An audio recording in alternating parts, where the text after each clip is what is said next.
Good morning, Westfield. It is 6:02. You're listening to WSKB 89.5 FM radio for the Westfield masses and WCPC cable channel 15. My name is Tina Gorman. I'm your Wake Up Wednesday host, and I am in the studio this morning with the chairman of the board, producer Pete Coles. Good morning, Pete. Yeah. How are we this 2 days before Christmas, Pete? How we doing here, Pete? Well, I have my schedule done till the first of the year, so that's good. Okay. So are there... Decemberfest, I had to get the rest of Decemberfest scheduled. Yep. Heard you talking to Bob Plass yesterday on the show. Bob was... that man is killing me, I swear. Bob has the greatest ideas. He does. Well, yeah, we've all got lots of great ideas. You know, I do too. Yes, you do. Yes, you do. Unfortunately, when Bob looks you in the eye, you have to follow through on them. I know, and it's one of those things where he's so insidious. You know, it's just like you don't realize how much you're saying yes. You know, correct. how often yes, you're saying yes, and how much you're saying yes to. It's his superpower. Yeah. He is amazing that way. He's done it to all of us, Pete. It's his superpower, and he gave it to Harry for a year. Yeah. Oh, my goodness. Yeah. And then Harry relinquished that power. I know. Hey, and speaking of Harry, so Harry's got a bang-up show coming up on After 9. So he has, because he was texting me yesterday and needed me to bring some stuff that he wanted me to drop off. And I said, well, by the way, who's your guest tomorrow? And I will, do some promos for you. Well, I totally forgot. He's got the legislators on this morning. So he'll have Mayor Don Humison and State Senator John Vilas and State Representative-elect Kelly Pease. Kelly hasn't officially started, although I know he's been in meetings with those from Beacon Hill. So he kind of unofficially hasn't started. Unofficially has started, but officially hasn't started till after the first of the year. So that should be a great show. So that's coming on at 8 o'clock. And second hour of this show, because it is the fourth Wednesday of the month, we have the Director of Public Health, Joe Rouse, with us coming up second hour, giving us all the latest details. I feel like the details of the pandemic, I used to say it changed, kind of by the day. I feel like it's changing by the hour, almost by the minute. It is for this one, it's just crazy. Well, you know what it is that what they've told you is coming out to be true in the fact that, and this is why I don't understand the restaurant thing coming up the 26th, but the more we're together, like in our houses, because it's winter, it's going to go through the house. It's not going to stop. Right. Once somebody gets in the house, your whole household's going to get it. It's just that's the way it is. Right. Now, that doesn't mean everyone in your household is going to exhibit symptoms. But they're all going to they're all going to get the virus. I say to people, it's kind of like when somebody gets the stomach bug in your house. It's going through the whole house. I mean, it's almost like there's no way to prevent that. Some people their immune system is going to develop immunities. They're not going to develop symptoms. Yeah, right. And that's just the way it is. Yep. And so, people are testing positive out there, and I have a problem with the news saying maybe they don't have the facts, but they're not putting things in context. Like 80,000 people have the virus. Right. How many people have symptoms? Right. Yeah. And public health probably doesn't even have that. Yeah. I don't know. It's interesting. I was just listening to National Public Radio on my way in, and they were talking about what's going on in Arizona, and they said Arizona doesn't really keep great statistics, so it's hard to, it's kind of hard to know. And I thought that was interesting. Because I feel like we're doing a decent job of keeping stats. It's hard to keep them, and it's hard to know how many people are testing positive, how many deaths that are COVID related. They have that in Massachusetts. It's pretty good on the numbers there. Yeah, but I think so. You give these positive numbers, and how many people are actually sick. You know what I mean? It's good. Yes, I do. I do. And now, I don't know, they're cutting back all the restaurants are going to 25% and things like that. And it's like, they're not going to survive.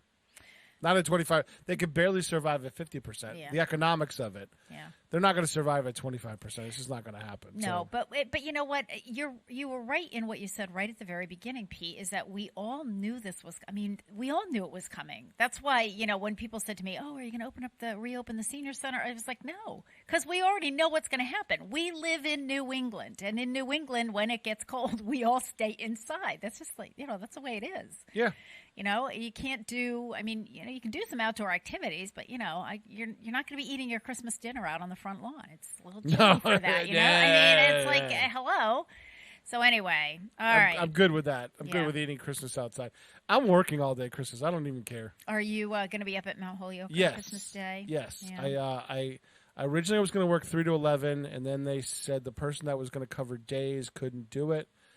So I was like, you know what? I'll just work the whole day. I don't care. I'll probably get some work for here done over there because it's going to be deader than a doornail. Yeah.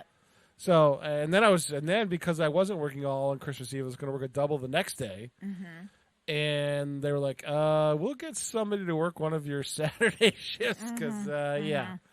So I'm only working a day shift, I think. But it's just covering over there. They need the help because their regulars are tired too, you know? Yeah. Everybody's tired. Because out of the 5 or 6 part-timers, I think only 2 of us are regularly working. So it's tough. It is. It's been a long haul, and we're not at the finish line yet, folks. No, but we see it. Yeah. Yes, exactly. We can see it. I mean, I think the news about the vaccines is really positive news and something that we kind of need to focus on. And in the meantime, it's one foot in front of the other, but, be smart. Don't have 50 people over to your house on Christmas Day. I mean, it's just like, hello, how many times can we talk about that? I'm telling you, I think I said this right after Thanksgiving. I saw a lot of houses with more than 6 or 7 cars in them. Oh, yeah. I know. Mm-hmm. Yep. When Gary and I take our walks, we do the same thing. It's like, okay. Because I drove that day. Yeah. I was eating dinner with my mom, my brother, and his wife. That was it. Yep. And I drove all the way from Mount Holyoke to Wilbraham, and I saw lots and lots of cars at houses. And we're paying the price now. I live alone, so and I probably already had it. So I'm like the safest person out there right now because I live alone. Yes. The only contact I regularly have is you guys. Yep. And my girlfriend. Right. And, just to clarify for our listeners and our viewers, which, we've said this before, but Pete is actually, even though you can see the two of us on screen, he is in a separate room than me. I can see him through the glass. But it's going to get a little busy around here tomorrow. Santa Claus is coming. Yes, I heard that. Yeah, I heard. Well, we have our Christmas Eve breakfast going on, curbside continental breakfast tomorrow morning. So, you know what? Zoom in from your phone and show us some of that. Yes, I will try. No, just show us. Show the camera and show us some of what's going on over there. It'll be like a live report from the field. There you go. I will try to remember to do that, Pete. It's not a matter of doing it at this stage of the game. I have sticky notes that are usually like plastered on my body because by the time I go from my office to Mary Lou Najalski's office, my program director, I'll text Mary Lou. I'll be standing in the door, and Mary Lou will be saying, "You're standing there because you don't remember why you came here." And I said, "You're absolutely right. I have no idea." And there are times when I have to go back to my office, look around, and say, "Oh yeah, I know what I wanted to." I'll text Mary Lou. That's actually a good idea because, quite honestly, Pete, I can't do that because I'm the one doing the food distribution. Mary Lou may be able to do it because she's the one crossing names off the list. So, all right, Mary Lou, if anybody's going to be able to do it, you're going to be our field reporter. And the other thing is, we may actually have this might actually work too. We have a student, one of my board members. Her granddaughter is going to be helping us out today.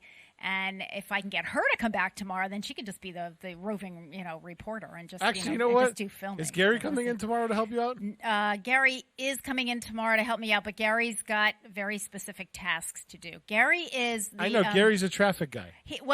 No, Gary is. Changing up? Gary, no. Gary is. It's part of traffic flow, but Gary is the schmooze guy. So perfect. He's my guy. He is doing the well-being checks right before they get their. If Gary's your schmooze guy, we're gonna have him call in from his. We're gonna have him. Oh, okay. Zoom in from his phone, and he can do a live shot zooming. All right. Well, see what you can work out with my husband because he will be there tomorrow. Yeah, he will be there tomorrow. I know Gary. He'll be all in for that.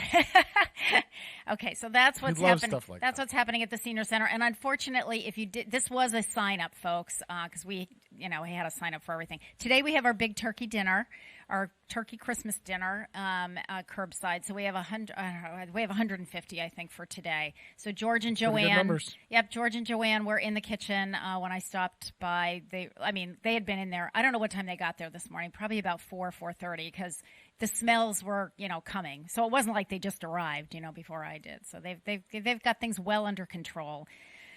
So anyway, lots going on. Yeah. So all signups. Now, the only thing that we are still taking signups for is next week, our New Year's Eve dinner. So that one is roast beef, I believe.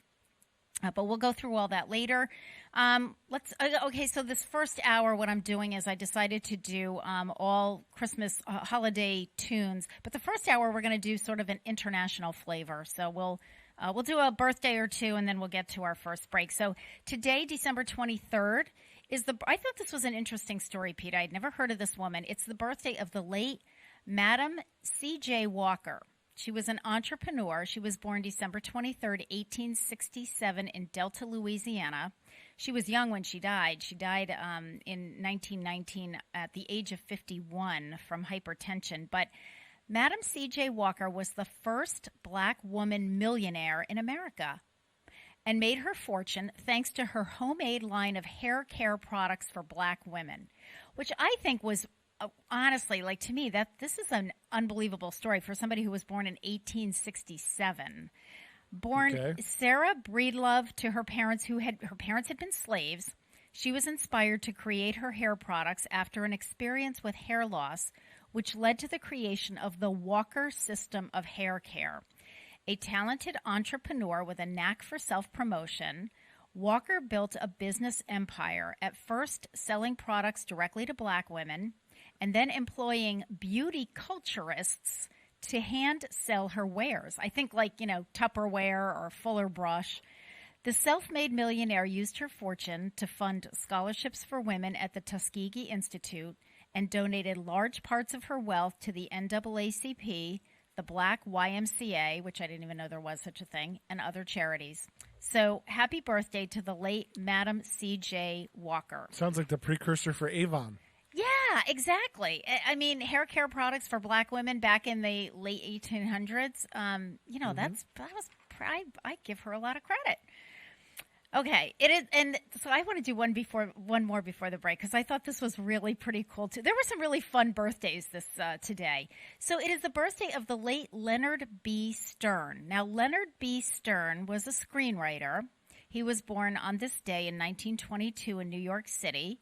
He died June 7th, 2011. He was 88 years old. So he was a prolific writer and producer whose credits included The Honeymooners, remember, with Jack Gleason. Sure. Get Smart with Don Adams, and the word game Mad Libs. It's funny and it deals with hopes and dreams, Stern said of The Honeymooners in an interview with the Archive of American Television. It makes you comfortable that you're not them, Jackie Gleason and Ralph.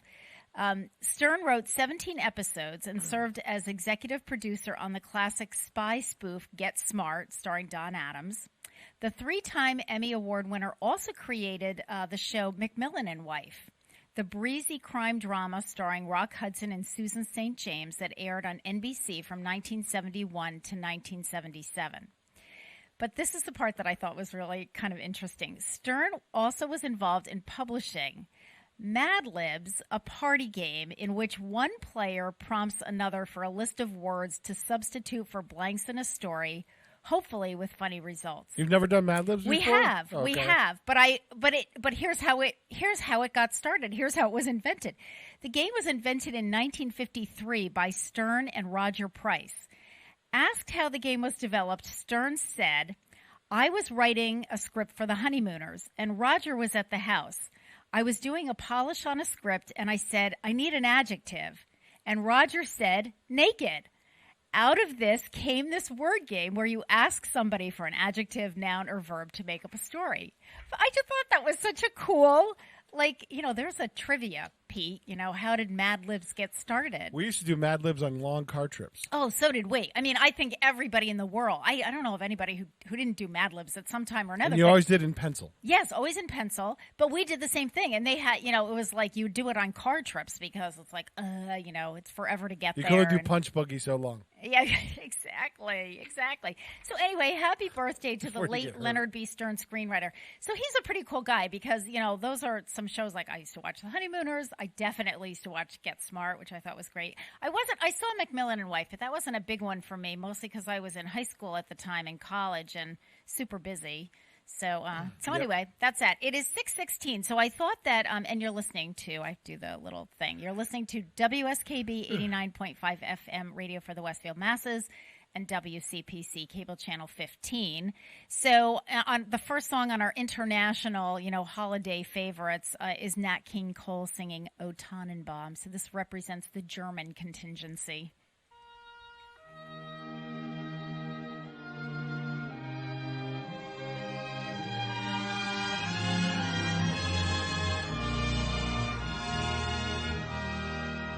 O Tannenbaum, O Tannenbaum, wie treu sind deine Blätter. O Tannenbaum, O Tannenbaum, wie treu sind deine Blätter. Du grünst nicht nur zur Sommerzeit, nein auch im Winter, wenn es schneit. O Tannenbaum, O Tannenbaum, wie treu sind deine Blätter.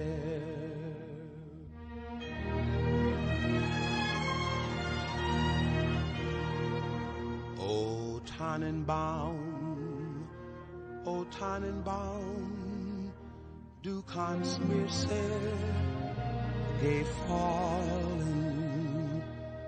O Tannenbaum, O Tannenbaum, du kannst mir sehr gefallen. Wie oft hat nicht zur Winterzeit eins weit von dir mich hoch erfreut. O Tannenbaum, O Tannenbaum, du kannst mir sehr gefallen.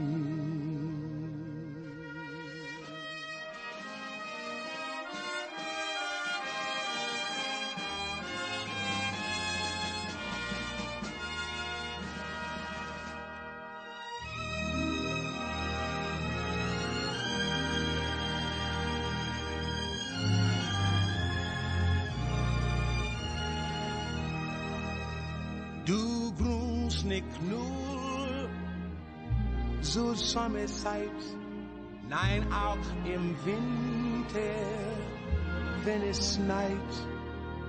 O Tannenbaum, O Tannenbaum, wie treu sind deine Blätter.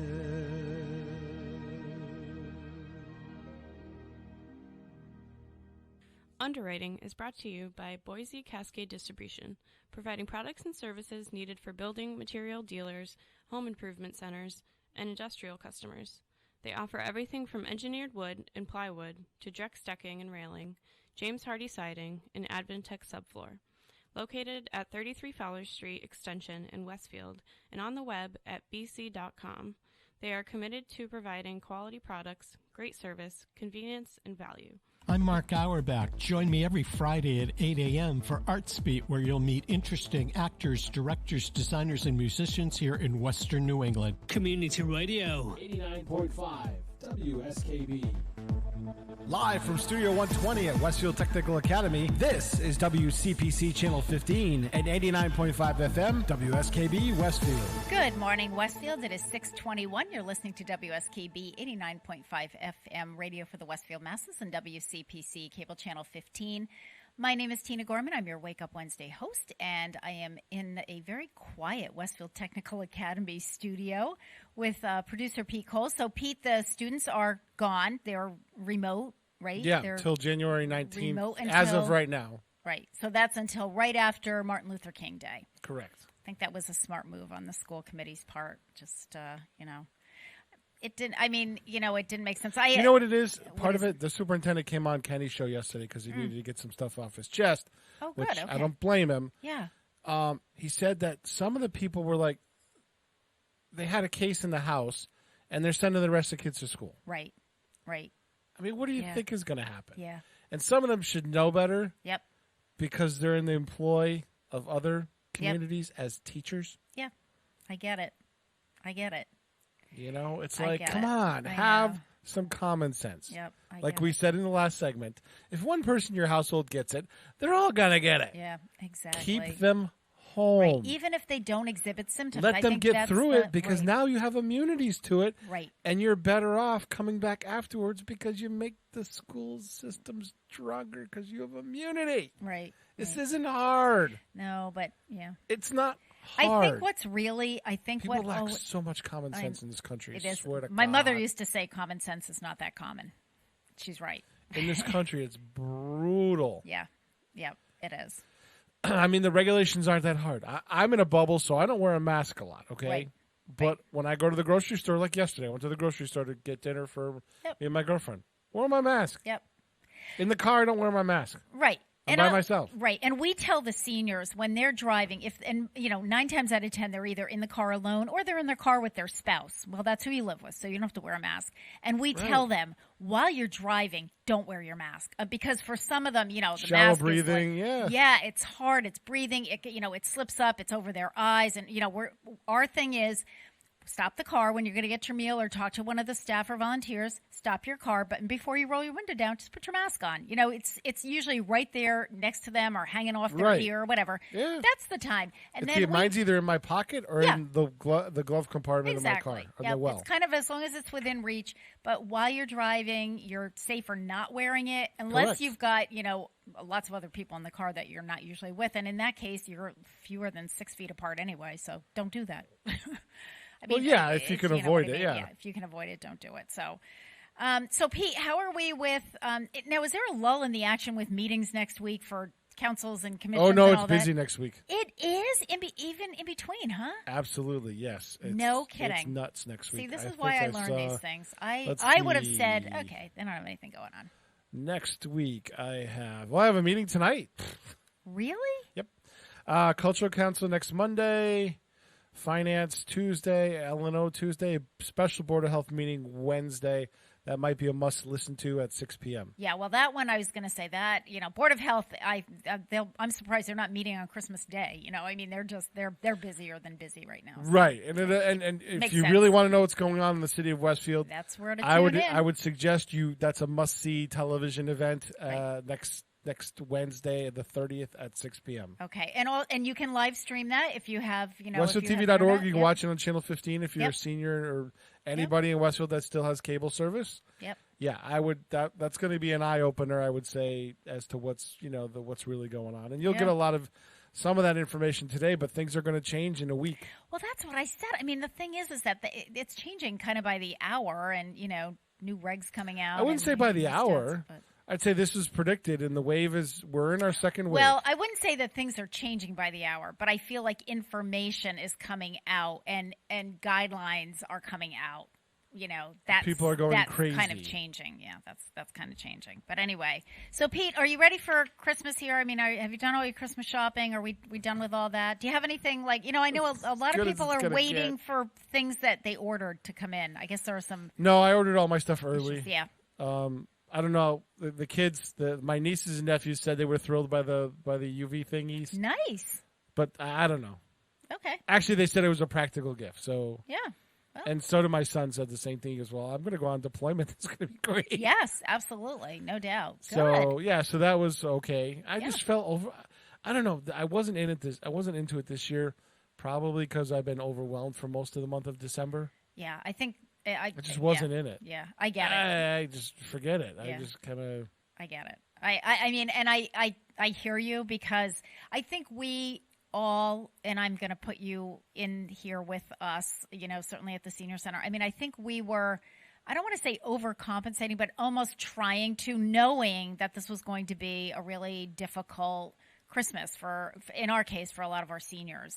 And so, we just went all out with as many curbside special events as that we could do, and and Channel 15 programming, and we have the Keepers Holiday Concert. We did the Mass Appeal thing. It was just a lot of stuff. And of course, any of the Channel 15 stuff, that fell right on your shoulders. So, and I think, I know you were working really closely with Bob Plass and the WOW team. And, for those of you who are listening and even with Kenny pulling some of that off my shoulders, I was still overwhelmed. I know because it can be overwhelming. It really can. And then, we're not getting enough sleep. And I find myself, I'll wake up like in the middle of the night and then the brain chatter starts like, oh my gosh, we have to do this and I have to do that. What do I have coming up in early January? And, blah, blah, blah. And so, so it is. I'm taking a couple days off at the end of January for my birthday. Good. So. Yeah, and you usually do that. That's a good idea. I'm not taking I can't take a whole week because my girlfriend can't get a whole week off. But I'm taking a couple days just to completely unplug. I'm not doing anything. Yep. Good. I think that's great. I think that's perfect.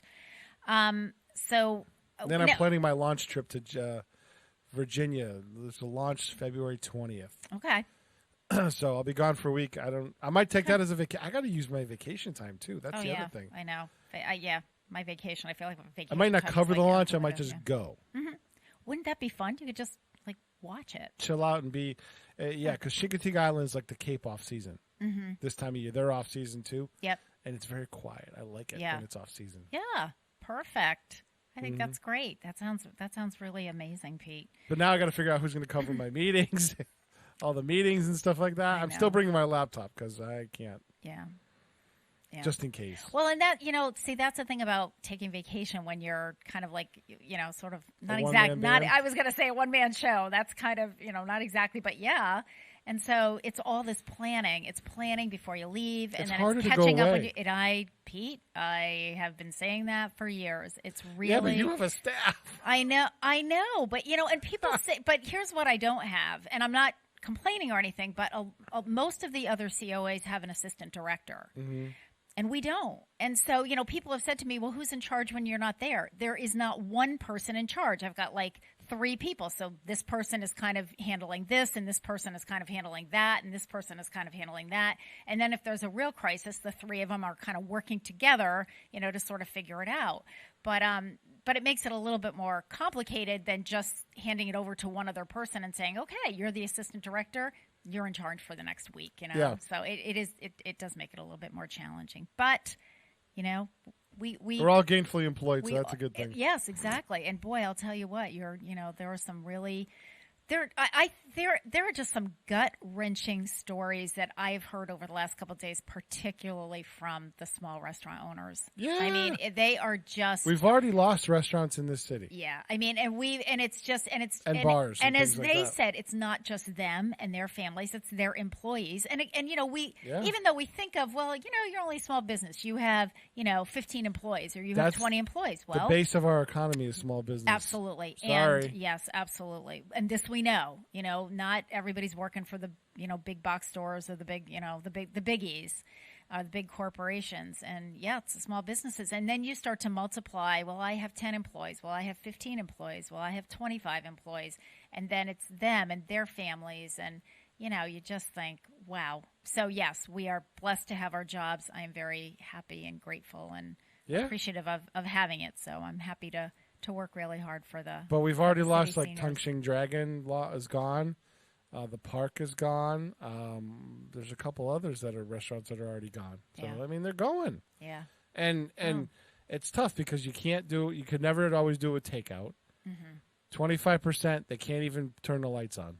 They can't. I think that the hard part is that for those places, we have a place in West Springfield that Gary and I have been going to forever, but their 95% of their business has always been takeout. So for them, they're fine. But those who rely on people coming in and sitting down, it's like a whole different ballgame, so it's been tough. All right, folks, it is 6:31. You're listening to WSKB 89.5 FM radio for the Westfield Masses and WCPC Cable Channel 15. So this song is Donde Esta Santa Claus by one of my favorite a cappella groups, which is Straight No Chaser. So this song's actually kind of got a Mexican flair to it. So we'll stick with the international theme here.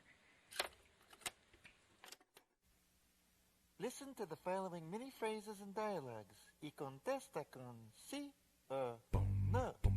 Número 1. Mamacita, ¿dónde está Santa Claus? ¿Dónde está Santa Claus? And the toys that he will leave.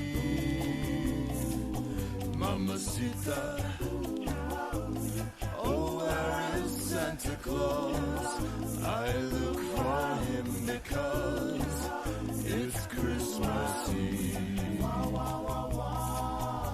I know that I should be sleeping, but maybe he's not far away. Out of the window I'm peeping, hoping to see him in his sleigh.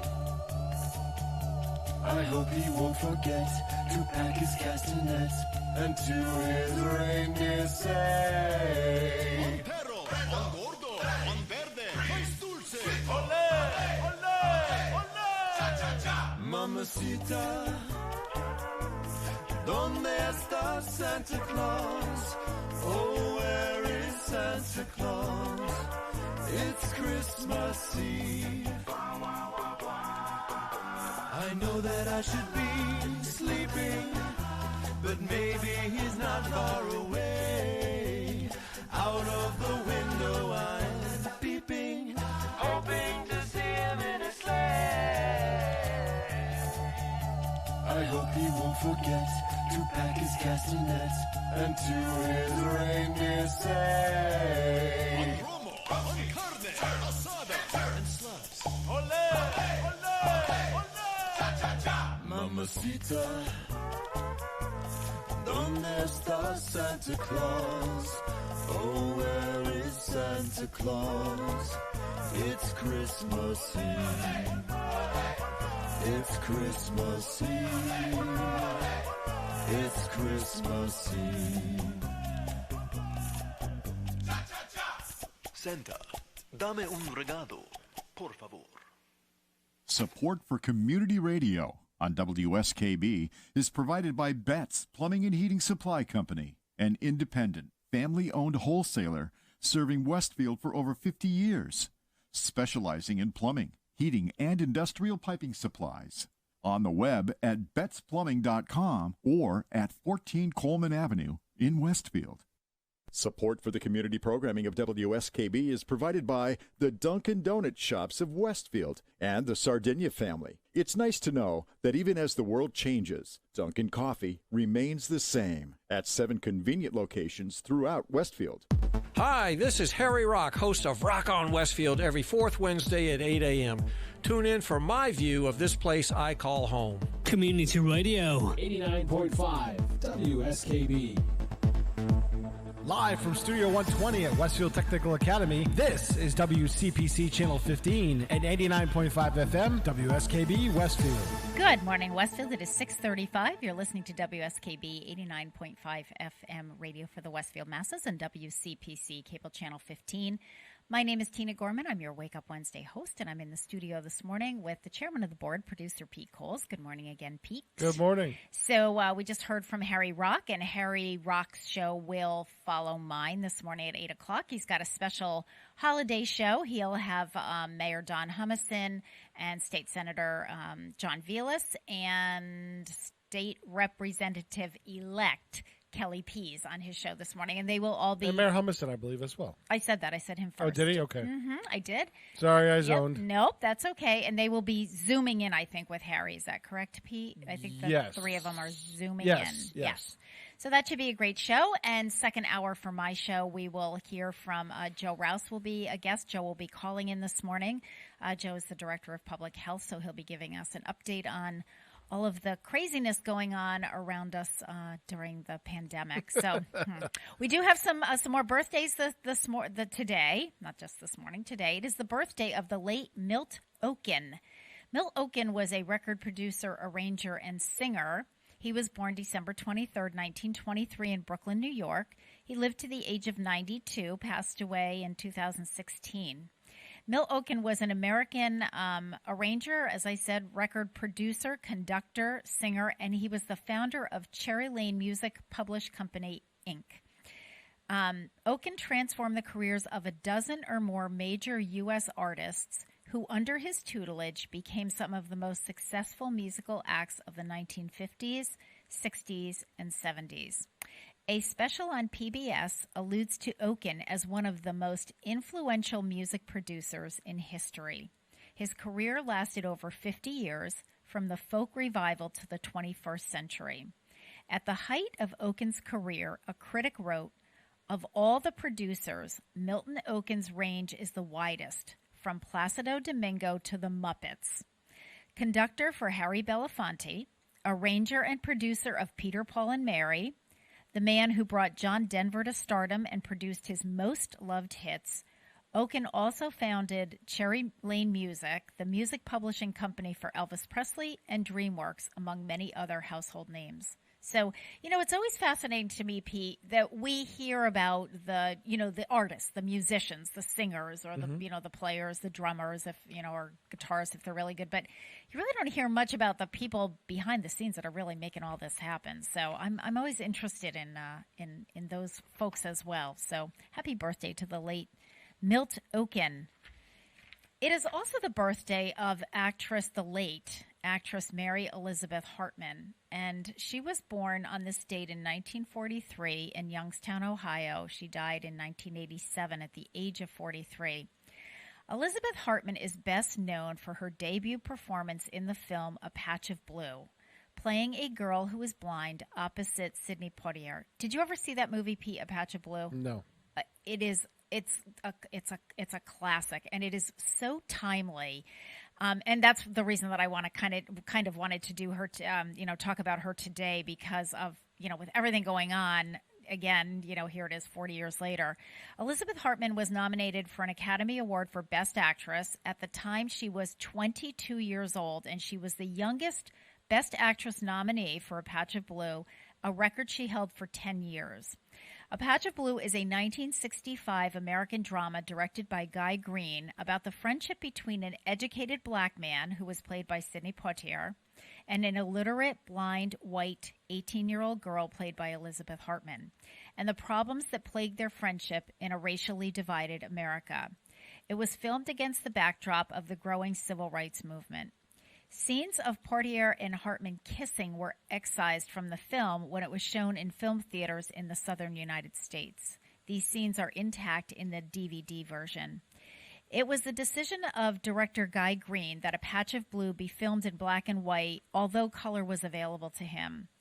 The story is Selena is a blind girl living in a city apartment with her crude and vulgar mother, Roseanne, who works as a prostitute, and her grandfather, Olapa. She strings beads to supplement her family's small income and spends most of her time doing chores. Her mother's abusive, and Olapa is an alcoholic. Selena has no friends, rarely leaves the apartment, and has never received an education. But at the beginning of the movie, she convinces her grandfather to take her to the park, where she happens to meet Gordon Ralph, an educated and soft-spoken black man working night shifts in an office. The two quickly become friends, meeting at the park almost every day, and the film follows their relationship and how that intertwines with Selena's family dynamics. A sensitive and shy individual marred by mental health issues, in real life, Elizabeth Hartman was institutionalized many times, and she retired from acting in 1982 and unfortunately committed suicide 5 years later. Poitier said in a statement that Hartman was a wonderful actress and a truly gentle person. We've lost a distinguished artist. And I would really recommend, for those of you who haven't seen, it's just a great film. It's called A Patch of Blue with Sidney Poitier. And I love Sidney Poitier. He's a great actor as well. Today is also the birthday of actress Susan Lucci. Susan Lucci was born on this day in 1946 in Scarsdale, New York. She's 74 years old. She is best known for portraying Erica Kane in the soap opera All My Children. Anybody who watched All My Children certainly knows Susan Lucci.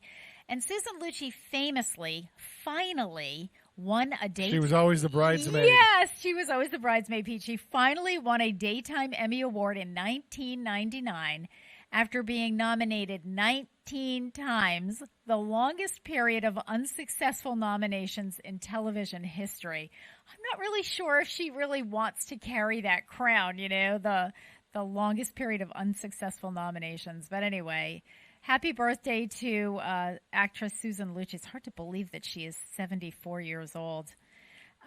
And today is also, for those of you who are runners out there, you will know the name Bill Rogers. Bill Rogers is a marathon runner, and his birthday is today. He was born in 1947 on this date. But what I didn't realize was that Bill Rogers was born in Hartford, Connecticut. I didn't realize he was a local boy.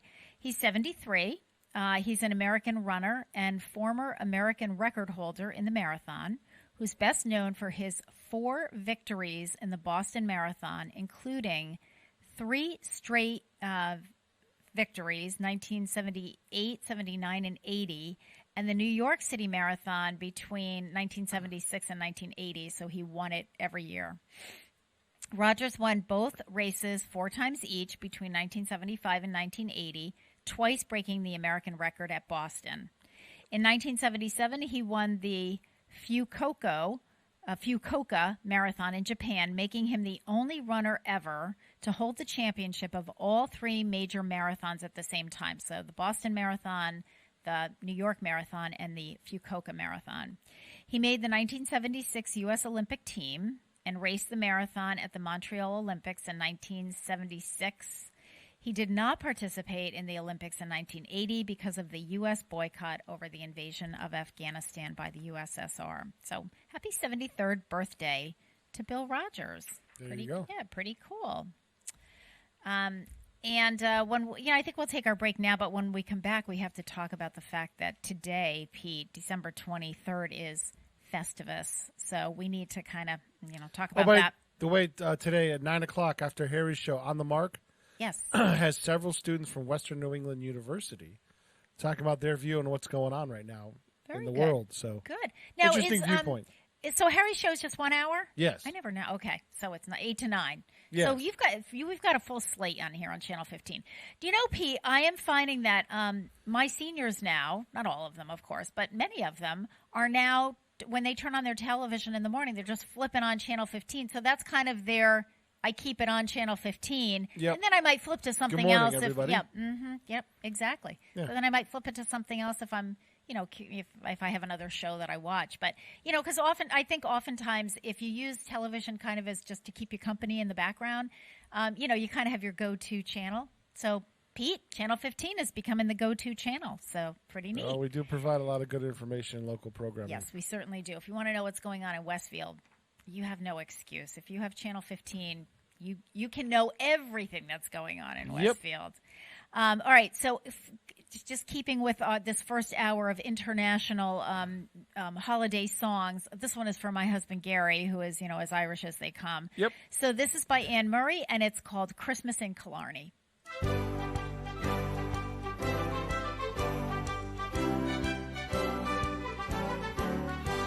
The holly green, the ivy green, the prettiest picture you've ever seen. It's Christmas in Killarney with all of the folks at home. It's nice, to kiss your beau, cuddling under the mistletoe. And Santa Claus, of course, is one of the boys from home. The door is always open, the neighbors pay a call. Father John, before he's gone, will bless the house and all. How grand it feels to click your heels and join in the fun of the jigs and reels. I'm handing you no blarney, the like you've never known. It's Christmas in Killarney with all of the folks at home.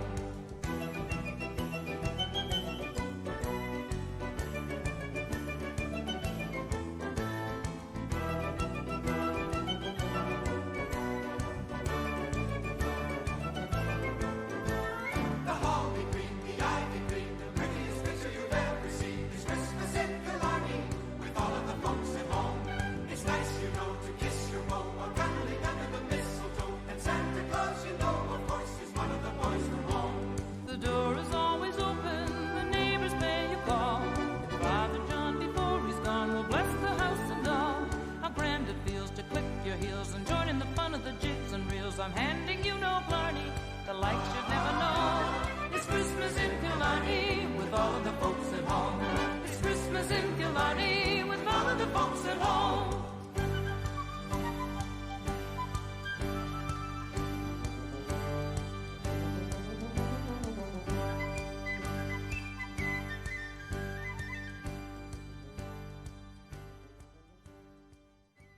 Support for community radio on WSKB provided by Westfield Electroplating. Employing over 140 skilled platers, painters, and technicians, Westfield Electroplating was founded in 1946 and was the first company in the country to achieve National Aerospace and Defense Contractor Program accreditation, proudly maintaining that status for over a decade. Westfield Electroplating provides over 50 quality finishes to meet your corrosion, cosmetic, or performance needs. On the web at www.westfieldplating.com or 413-568-3716. Westfield Electroplating, putting the finishing touches on technology. Hi, it's Bob Plass, and I have Wow, It's Tuesday, every Tuesday, 6 to 8. Wow, it's Tuesday. Community Radio 89.5 WSKB. I did it! Live from Studio 120 at Westfield Technical Academy, this is WCPC Channel 15 at 89.5 FM, WSKB Westfield. Good morning, Westfield. It is 6:48. You're listening to WSKB 89.5 FM radio for the Westfield masses and WCPC Cable Channel 15.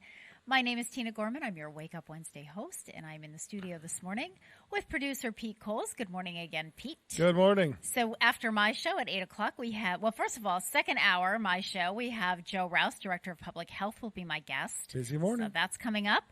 After that, at 8 o'clock, Harry Rock will be in the studio. Rock on Westfield. Rock on Westfield. His guests will be Zooming in, and they will be Mayor Don Humison, State Senator John Vilas, and State Representative-elect Kelly Pease. And then after that, Mark Auerbach will be doing his show. And again, his second show, his On second the Mark. show, right, On the Mark. Which I kind of like that name. Did he come up with that, or yes, did you? Yes. Very cool. It's Western New England students. Some of them are communication students. Some of them aren't. Okay. And they're just kind of talking about how they see the world. Yeah. And it's really interesting hour. Yeah, it'll be interesting from a young person's point of view. Yeah, different than what I think, but I've been through more than they have, so that's how it goes. So, well, that's what makes the world go round. Mm-hmm.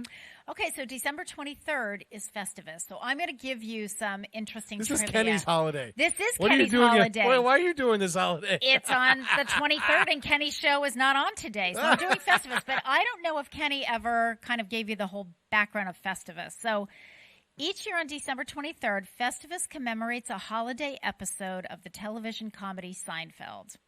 In 1997, the popular television comedy brought Festivus to the masses when Frank Costanza, played by Jerry Stiller, explains he invented the holiday in response to the commercialism of Christmas. Its slogan is, "A Festivus for the rest of us." Sitcoms often combine holidays and family discord. However, one only has to look to our own families to find a little humor. This holiday reminds us how easily we take things too seriously at times. Politics, traditions, grudges, and more lead us down unintended paths. Sometimes those paths turn out to be quite the hilarious turn of events. Well, hopefully they're more hilarious than not. At least while watching through the magnifying glass of the Seinfeld episode, safely from our homes, we see a bit of ourselves and those we hold dear. But I thought, mistakenly so, that Festivus was actually invented by, the writers of Seinfeld. But that would not be the case, Pedro. Oh, no, it's not. The history of Festivus. So Daniel O'Keefe, Reader's Digest editor and author, created the holiday in response to family tension. One of its central practices is the airing of grievances. Yep. He first celebrated the day in February 1966, okay? But later, the day was recognized, as it is now, on December 23rd, in honor of O'Keefe's first date with his future wife. O'Keefe's son wrote the Seinfeld episode featuring the celebration. So it was really invented by the Seinfeld writer's father, however, 30 years prior, because he invented it. His own family thing was in the 60s, and it didn't air on Seinfeld until 97. So it was actually the dad. So and I'm sure when he wrote this, he really didn't think that it was going to end up as, this big television episode. This was just a family thing. But, you really do have to. I mean, I, as a female and, somebody who, plans family gatherings and participates in the planning of family gatherings, darn well it's like, well, we don't want to sit so-and-so next to so-and-so because they don't really get along, or if they start talking about politics, people That's why I love the movie Christmas Vacation so much. God, it is so but you all see it and it's crazy. Christmas Vacation is your worst Christmas season. Everybody's worst Christmas season put into one shot. There it is. Yep, there it is. Is that it really is. Is that the one with Steve? Is that Chevy Chase? Chevy Chase, right? Yes, it is. It is the. If you need to laugh.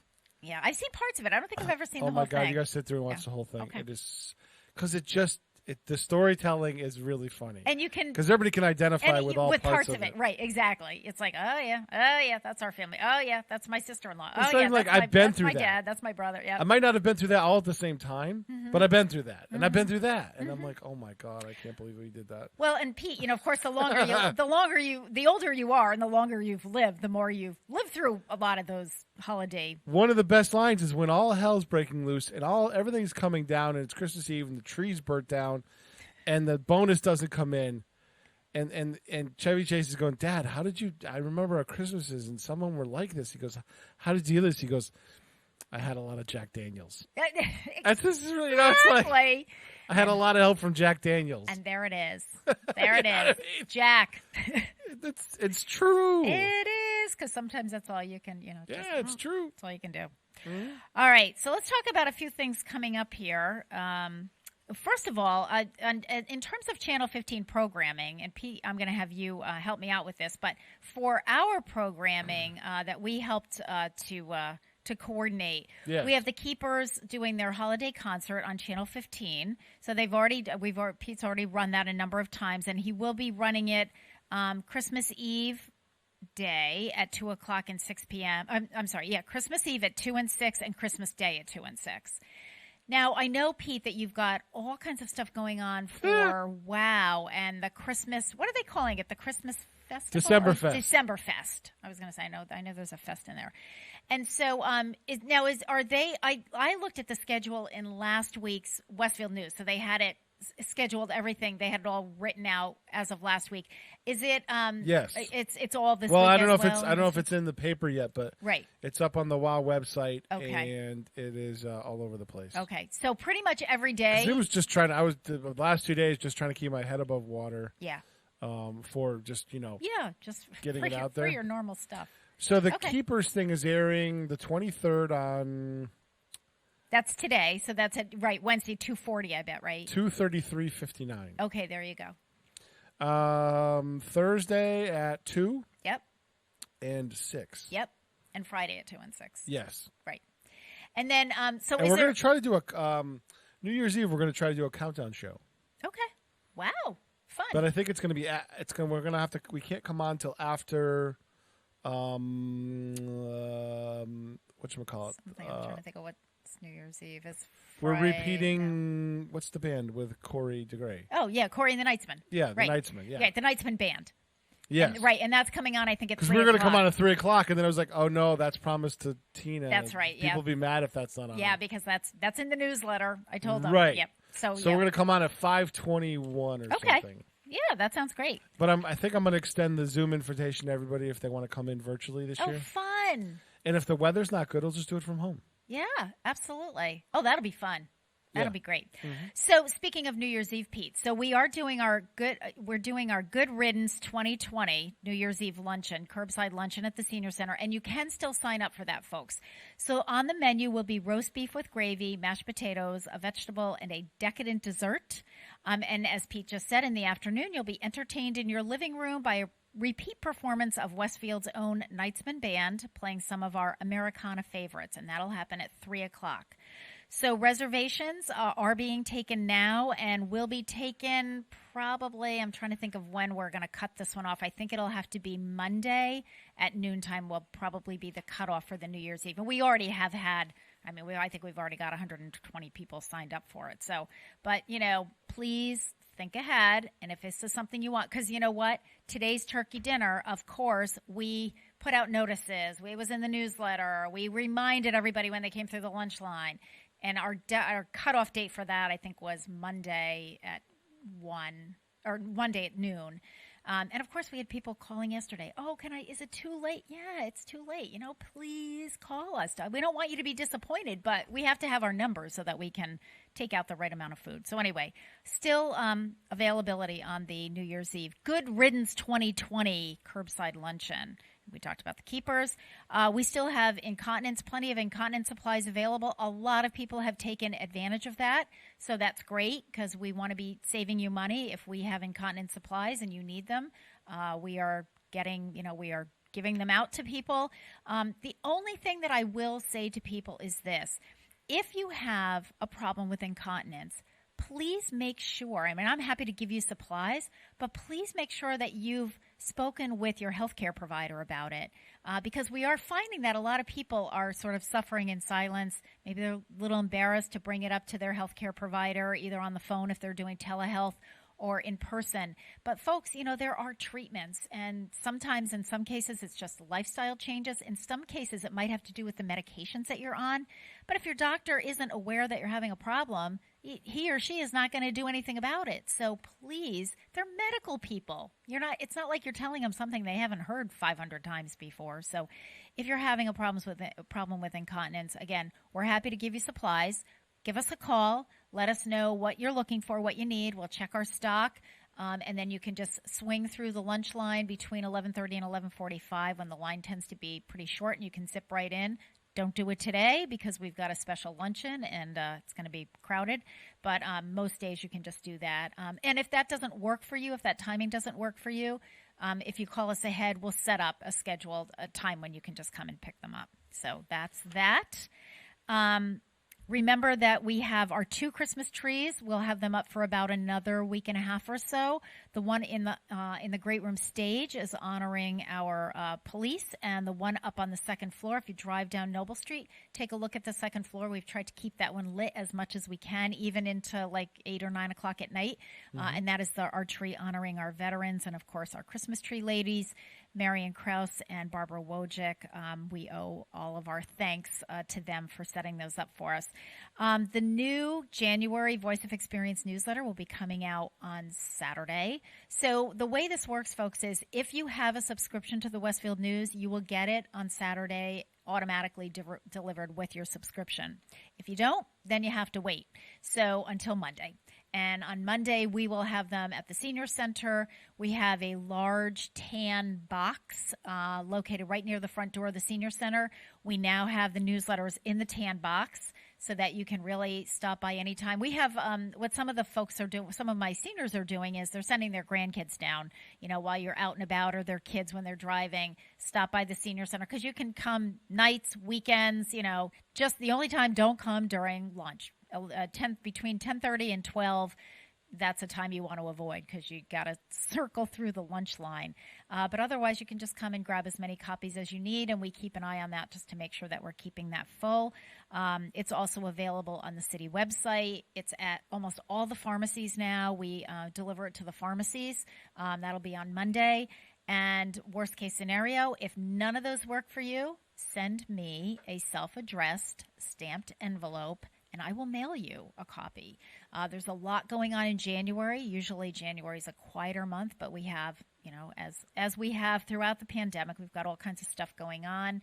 And we'll talk more about that next week when the newsletter comes out. But anyway, just to be on the lookout for that. And it is 7 o'clock. You're listening to WSKB 89.5 FM radio for the Westfield Masses and WCPC Cable Channel 15. We'll be back. Community programming of WSKB is provided by the Barnes and Noble College Bookstore in the Ely Campus Center, offering Westfield State T-shirts, sweatshirts, and gift merchandise, all of your academic needs, and offering textbook materials in new, used, ebook, and rental formats. Available at the bookstore on campus or online at westfieldState.bncollege.com. Join us every Thursday morning from 6 until at least 7:30. Check out the Bobby G and Company Show right here on WSKB 89.5 Community Radio. 89.5 WSKB. Live from Studio 120 at Westfield Technical Academy, this is WCPC Channel 15 and 89.5 FM, WSKB Westfield. Good morning, Westfield. It is 7:04. You're listening to WSKB 89.5 FM radio for the Westfield masses and WCPC Cable Channel 15. My name is Tina Gorman. I'm your Wake Up Wednesday host, and I'm in the studio this morning with producer Pete Coles. Good morning again, Pete. Good morning. So in just a few minutes, we'll have Joe Rouse joining us. Joe is the Director of Public Health for the City of Westfield. At 8 o'clock, Harry Rock will be joining us with, he'll actually be doing his own show with Rock on Westfield. Rock on Westfield. And his guest this morning will be Mayor Don Humison, State Representative John Vilas, and State Representative-elect Kelly Pease. And then Mark Auerbach will be joining after that at 9 o'clock. Mark is meticulous. On the Mark. Is that the name of it? On the Mark? Yes, one of his shows, yeah. I love it. He's got two now. Yes, I know. He's got the Friday Arts Beat. Yeah, Arts Beat. Yeah, Mark is meticulous. I call him meticulous. Yeah. He comes in, he'll tape 3 shows at a pop, have everybody, all the guests lined up like clockwork. I call them and they're there. Yeah, that's awesome. That's great. Okay, so I wanted to, before we bring Joe Rouse on, I saw this in the reminder, and I have become a fan of Michael Dobbs, who I'm not sure if he's an editor at the Republican, but he writes a lot of opinions. He's the head of the Reminder Publications. Okay, well, I find his some of his articles and stories just really interesting. They make me stop and think, and I think that's to me that's the sign of a good writer. If somebody kind of stops and thinks. He wrote an article last week, and I cut it out because I just thought it was really poignant for what's happening now. And it was the headline that caught me. Pandemic has made me better appreciate life's little moments. That's the headline. Pandemic has made me better appreciate life's little moments. I'm not going to read the whole article, but there are some sections that I wanted to quote. He says, "We are all coming into the holiday season, a time of big moments. Many of us will be painfully aware of the many challenges this year of a pandemic, an economic meltdown, and a very divisive election has brought us. So I'm appreciative of everyday interactions that might seem too normal to really notice in any other year, but I've noticed this year. You realize that what can sustain you through this awful mess is your community. Define community as you will. Church, work, neighborhood, family, friends. For me, it's the blend of people I actually know and folks to whom I'm connected on social media. When I walk into the Pride store in East Longmeadow, on my way to the office, the guy making my breakfast sandwich remembers me and what I order, despite the number of customers he serves and the fact that I'm wearing a mask. The letter carrier in my neighborhood always says hello, and in fact, many people walking down the street will offer greetings, and I don't know any of them. I use the closest Walgreens to my house as our pharmacy. While the staff there is routinely friendly and proficient, there is one young clerk who goes out of her way to treat customers well. I don't know her at all, but she acts as if she knows everyone. I'm not a Pollyanna. I know for many people this is a very hard time of year. This holiday season, many people are facing the death of loved ones, unemployment, and eviction. The holidays compel people to focus on what is not normal, what problems they are facing as they try to continue holiday traditions. What has helped me are members of my own community, and this holiday season, I'm thankful for every little moment that they have provided this year that has loomed so large in my life. And that struck me because Gary and I have talked a number of times throughout this pandemic on those little things, and have kind of reflected on the little things. And we think about how important community is. And if you go back and look at copies of the Westfield News over the last 9 months, and if you look at the number of stories that have really been done here and in Southwick and the surrounding communities, with, neighbors helping neighbors, people taking it upon themselves to, start a campaign to help a local business or, a family in need or whatever. I mean, I feel like we've seen a lot of that, and I'm really proud and honored to work in the city of Westfield, I don't live here. I live in West Springfield, but I'm seeing the same thing in my home community with, people really helping people. I've noticed, I've gotten to know my neighbors. I mean, only because Gary and I have done so much walking and so much sitting on the front porch when the weather was nice. And people would walk, we live on a cul-de-sac. People would walk through the cul-de-sac. And, I just found that people were much more apt to wave and say hello, partly because at the beginning of all of this, when everyone was so, everyone was sheltering at home, just any human contact, you were really appreciative of that. So just some food for thought as we kind of navigate our way through this. I refer to it as a marathon and not a sprint, because it has gone on a long time, over 9 months, and we're not there yet. We're, as Pete has kind of alluded to earlier, we can see not exactly the finish line, but we can see hope on the horizon, but we're not there yet. We still need to be careful. So please do that. And, and in the meantime, I guess it's one of those kind of stop and smell the roses a little bit and just count your blessings. It is 7:09. Is my guest waiting in the wings? Not yet. Okay. Well, I wonder if I know I already texted him, so he should be coming on soon. So I think what we'll do is we will try to bring him in with his theme song.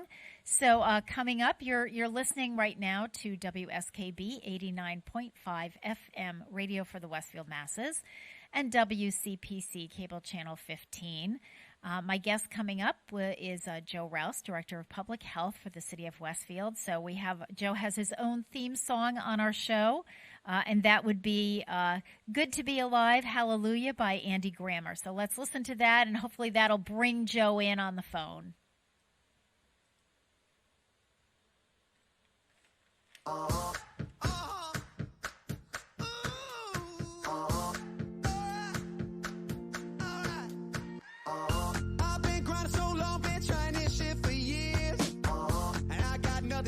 Just climbing this rope right here.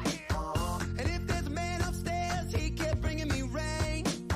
But I've been sending up prayers and something's changed. I think I finally found my hallelujah.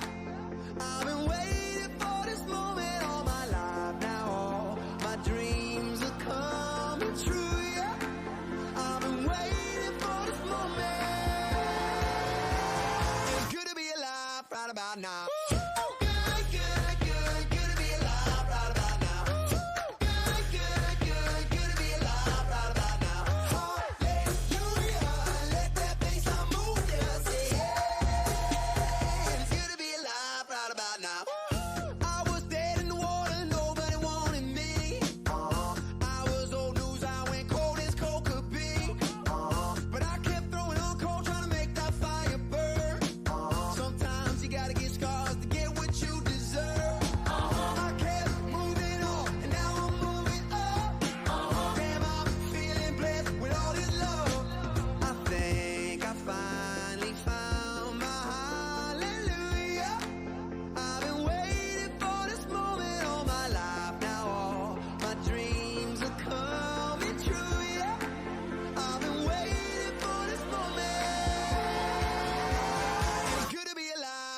Now.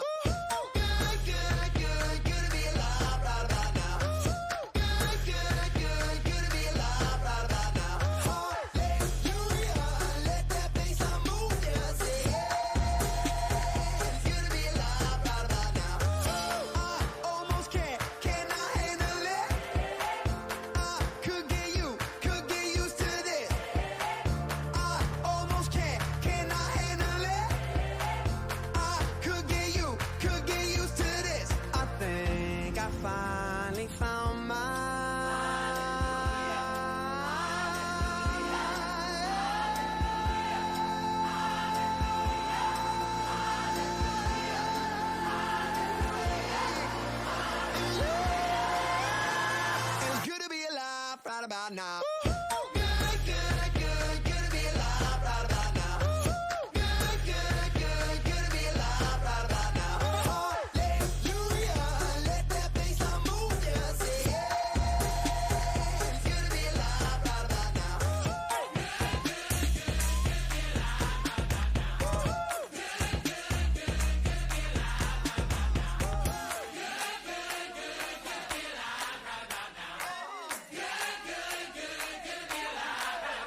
Support for the community programming of WSKB is provided by the Dunkin' Donut Shops of Westfield and the Sardinia family. It's nice to know that even as the world changes, Dunkin' Coffee remains the same at 7 convenient locations throughout Westfield.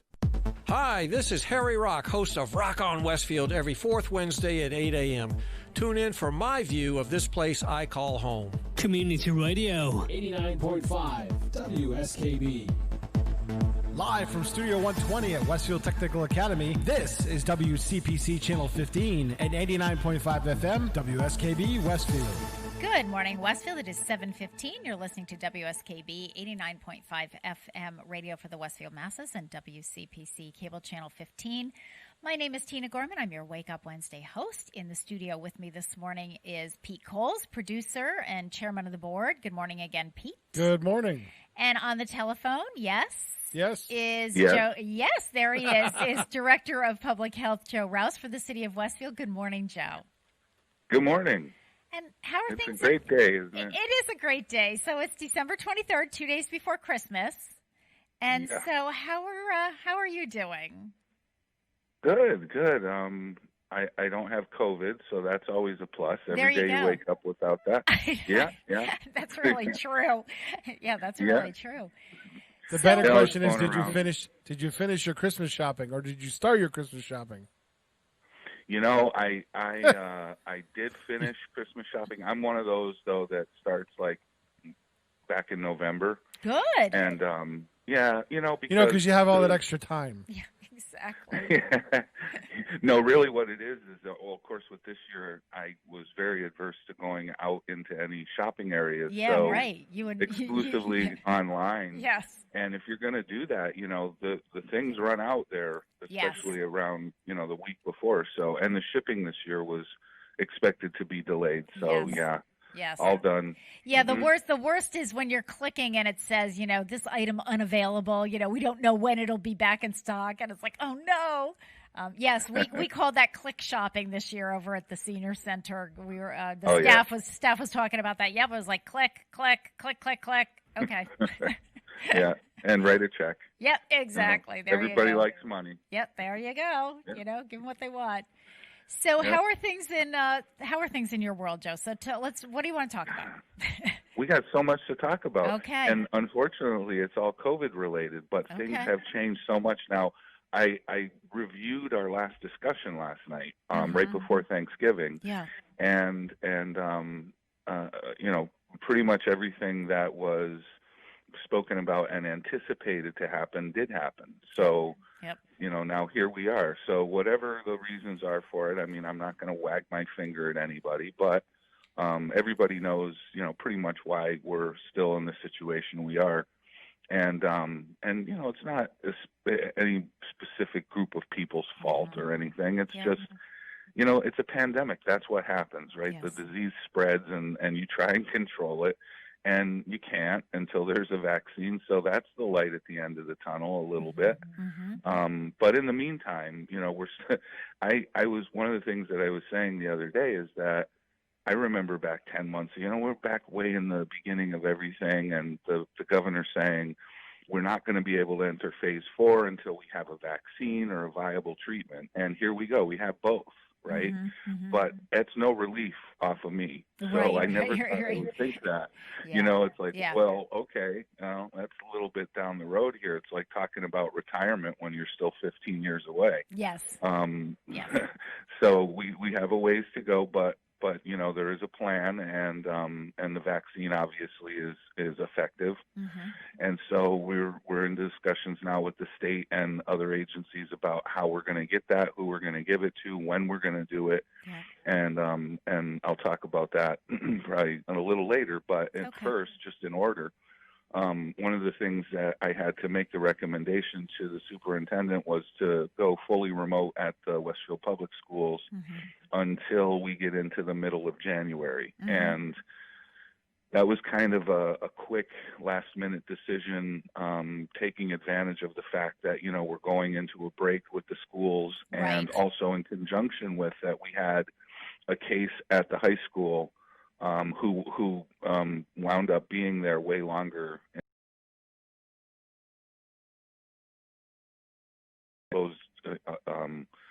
had other people be exposed unnecessarily. Probably should have been extracted before that, but that kind of was a wake up call. We went, ooh man, see, this is all it takes. This is what we're talking about, right? Just one person, and you can have 30 contacts now that are close contacts. Oh yes, right. So the superintendent had already made the decision to close down the high school until I think after the Christmas break. So I went one more than that when we started to see more numbers come in, more cases come in, and not a huge influx of students or teachers, but more of a trend starting to happen. Yep. And when you see that, you gotta make a decision. Do you go with it and try and do the best you can? Again, extract the people out of the environments and keep it from spreading. But with the numbers the way they are now, it's a combination. The numbers the way they are in the community, outside of the schools, even if they were a little bit lower, we could manage the schools better. But we can't do both. So one of them has to. And unfortunately, the governor didn't roll back as much as what I hoped he would after the Thanksgiving exposures. He did do a little temporary order to curtail some of the gatherings, but still didn't pull the plug on some stuff. So what I said to the superintendent was, why don't we control this instead of letting it control us? And why don't we get ahead of this? We're going to have to start closing down schools. As you can see, it already happened. Let's not wait until that happens. We're in a good point right now where we can take a step back, have a little break. We already know, lesson learned from Thanksgiving, that gatherings cause exposure. And we're going to have the same problem with Christmas and New Year. So why don't we just say, hey, we know this is going to happen. We're not stupid. Okay, we see the data. We know it's coming. Good opportunity now with the high school closed. Let's be consistent across the district. Close them down until January 19th. And that's what the decision was. So that made, to me, it made a lot of sense. The students already had a week and a half off anyway for Christmas. You had this couple of days this week, and then they'll be off for Martin Luther King Day. So, back the next day. And, the timing of that works out great because, excuse me, you're going to have time for those gathering exposures to resolve. Right. And people will not be, obviously in schools in that environment. Although, I got to say, I'm absolutely shocked in a way that we went as far as we did with being in person in the Westfield schools. Most everywhere else had already closed down and went full remote.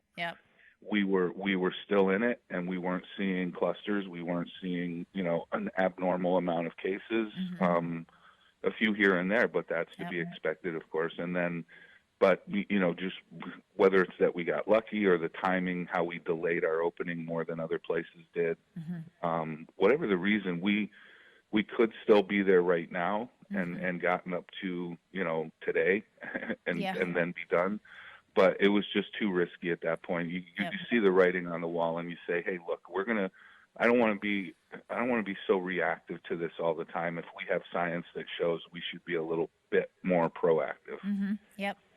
So, I think it's because everybody was compliant, Joe.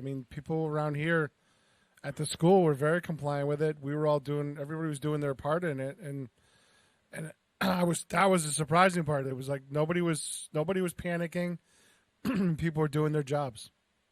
Yeah, and it was. I kept saying probably one of the safest places to be was in one of the schools, because we weren't seeing transmission at all. And, the one or two, and that probably wasn't even from school. It was from obviously outside in the world. So, well, of course, stay home. That's the safest. But number two, we weren't seeing transmission in the schools until the very end. And, so I think everybody made the right decision with that. Okay.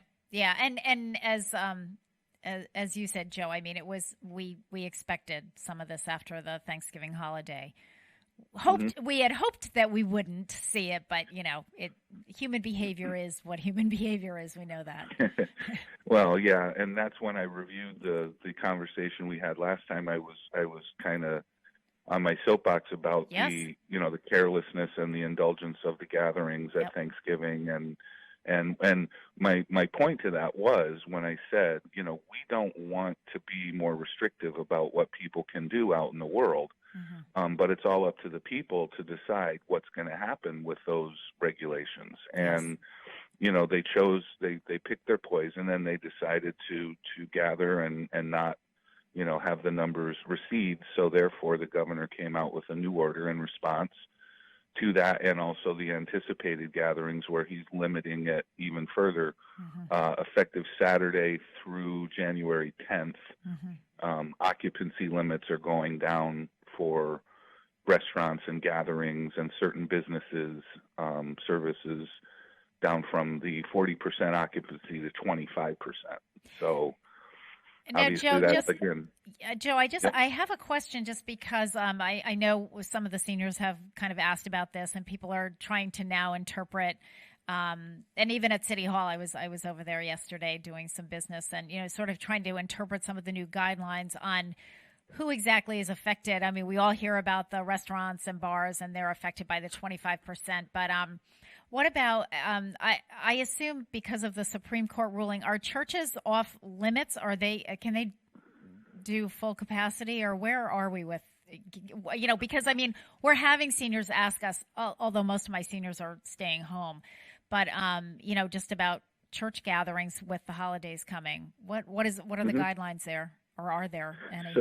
So I didn't get anything specific to churches. So what we're doing is considering that the indoor gathering. Now, the churches, ever since the beginning, have abided by the restrictions of occupancy. Okay. So they obviously knew it was going to be a disaster if they stayed at full occupancy. Right. And I believe there was an order at one time that brought them down to 50%. And then down to 40%, and they've all abided by that. Good. Well, reportedly. Yes. And so now it's down to 25%. And I would say, and this is the reason for why it doesn't take effect until the day after Christmas, is because we already know that churches have plans and have been actually not taking reservations, but really counting people that they're going to allow in for Christmas Mass and that. So they're still good at 40% for that. After Christmas, they have to be down to 25%. Yeah. Okay. And unless somebody tells me otherwise, that's what we're going with. And I know, separation of church and state, but quite honestly, even if it was that, all our churches, when we ask them to do that, they do it, or they agree to that, so it shouldn't be a struggle. It was interesting. Gary and I belong to a church in Springfield, and we have not been to church since the pandemic started.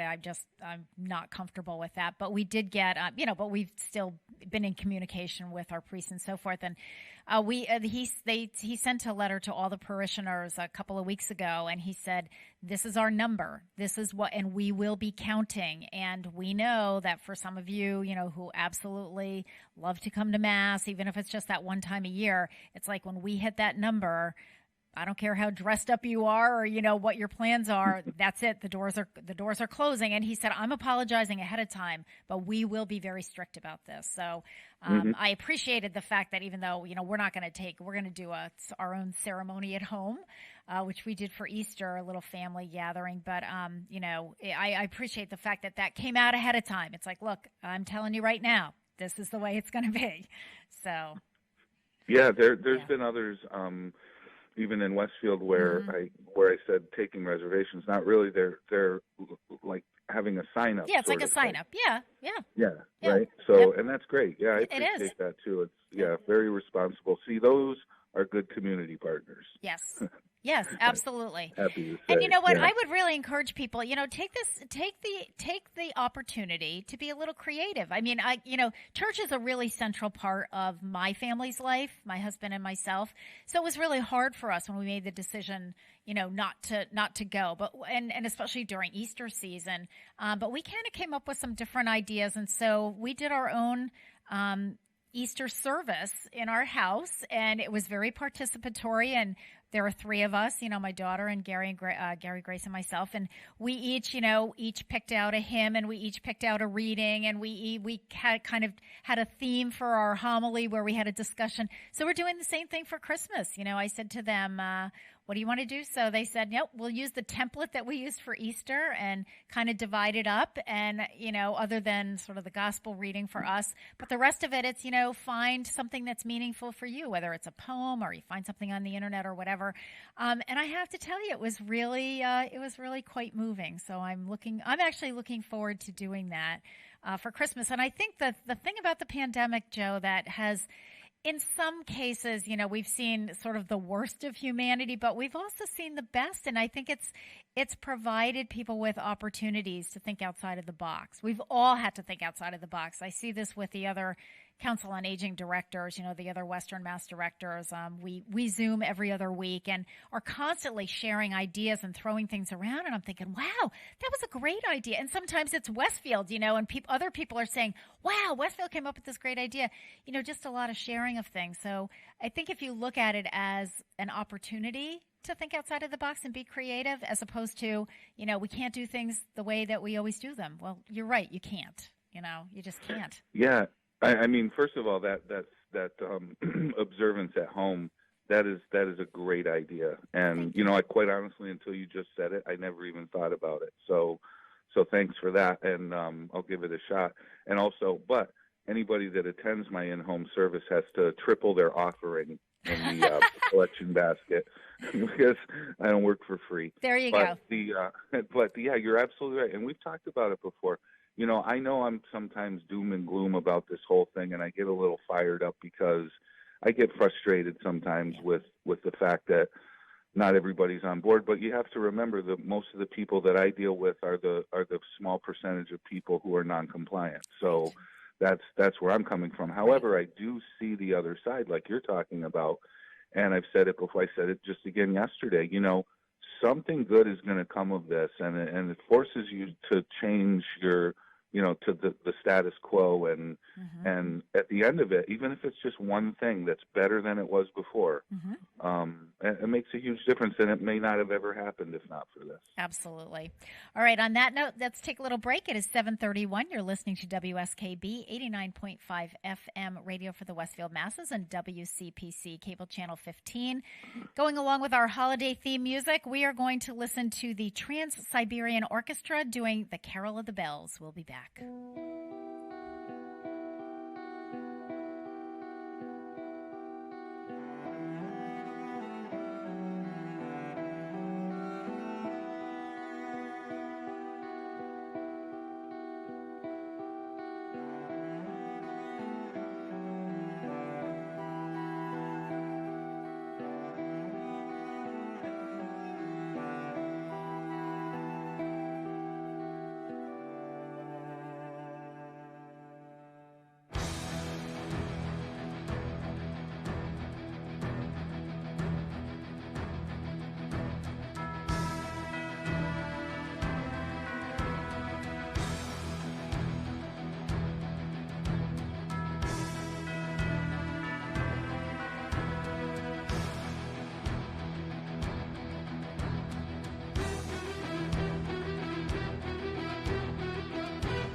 Support for the community programming of WSKB is provided by Comcast and Xfinity.com, offering Xfinity TV, Internet, home phone, and home security services.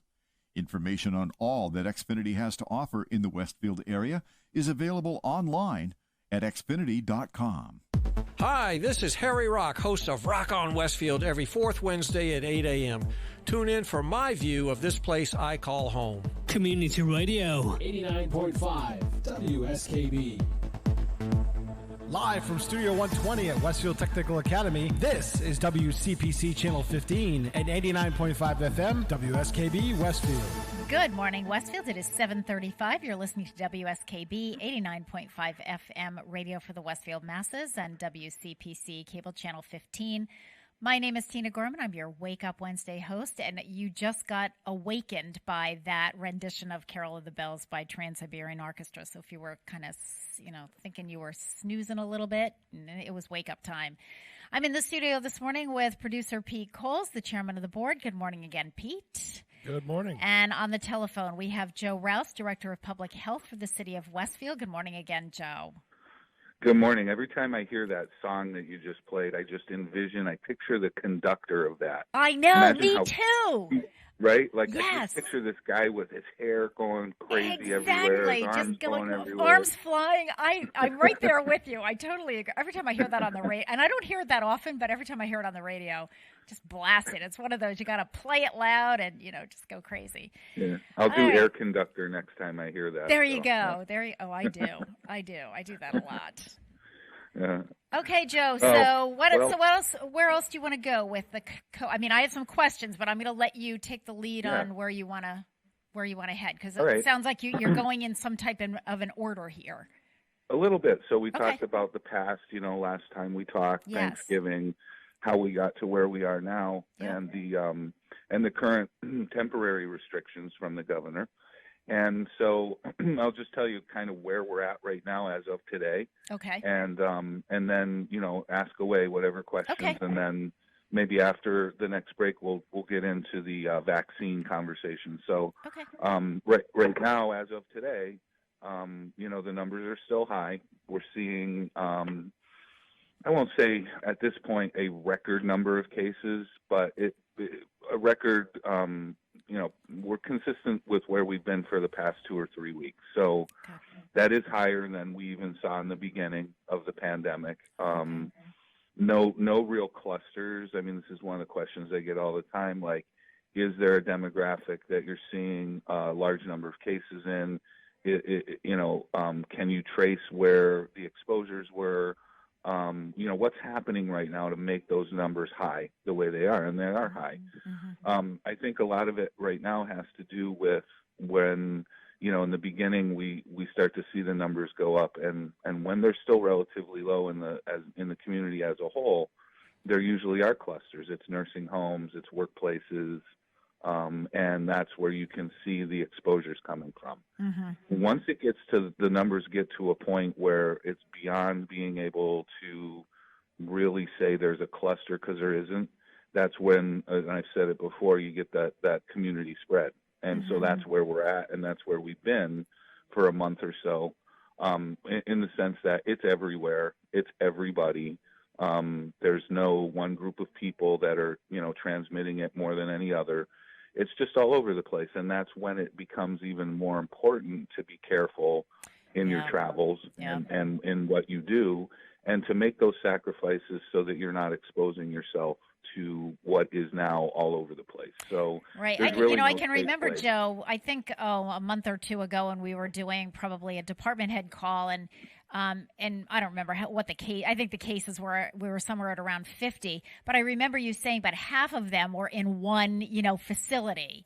And so, as bad as that is, at least it's like, okay, well, we know where to target our energies, because we have, so many in this one area. So you have this cluster.